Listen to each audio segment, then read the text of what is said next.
Hi. So here we have Amal purchases some pens at 8 rupees each.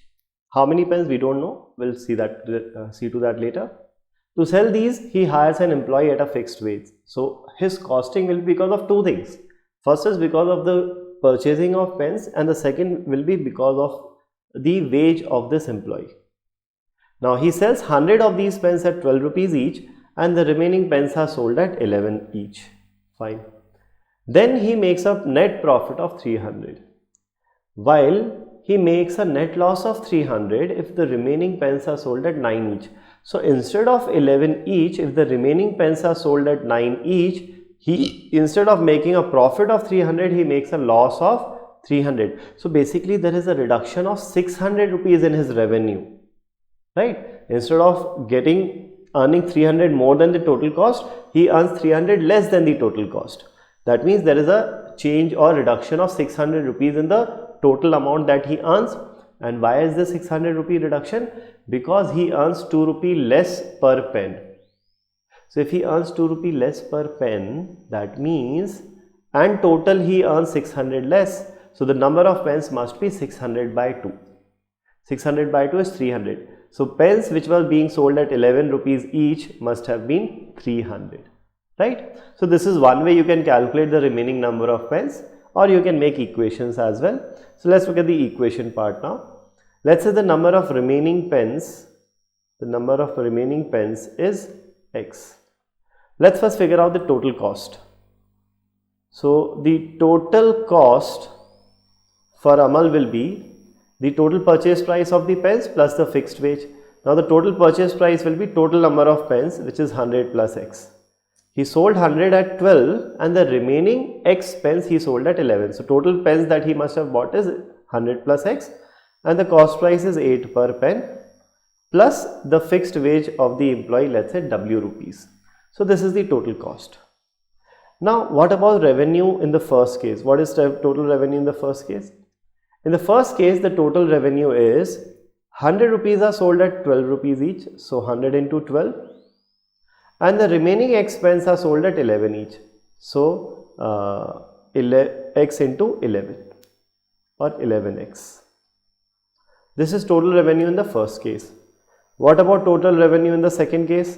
In the second case, 100 rupees per pen or 100 pens are sold at 12 rupees each. That's the same.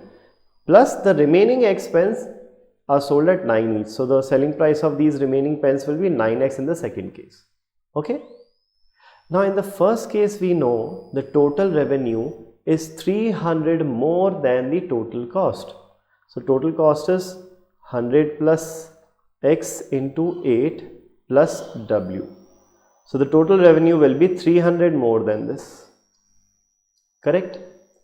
And in the second case, total revenue will be 300 less, because in the second case he is making a loss.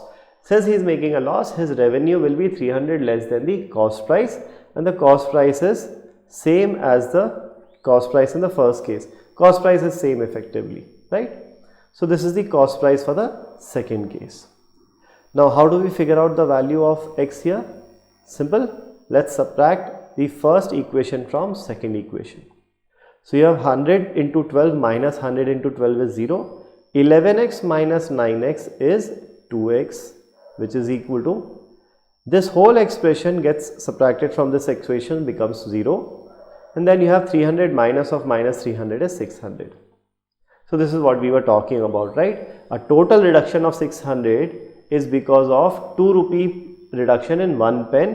So the number of pens will be 600 by 2. Total reduction upon reduction per pen. So 600 by 2 effectively is 300. So the total remaining pens is 300. So the total number of pens that you have will be 300 remaining pens plus 100 pens that he has already sold. So 400 pens. Now let us look at the question. What is the question? What is the wage of the employee? So to calculate wage of the employee, let's substitute the value of x in this equation. X is 300, right? So this becomes 100 into 12 is 1200 plus 11 into 3 is 3300, which is equal to 100 plus 300, which is 400. 400 into 8 is 3200 plus wage of the employee plus the profit of 300, right? So this is what we have. So now you have 1200 plus 3300 is 4500, which is equal to 32 plus 3, 3500 plus W. So 4500 is equal to 3500 plus W. Hence the value of W comes out to be 4500 minus 3500, which is 1000 rupees. So the wage of the employee is 1000 rupees. Hence the answer to this,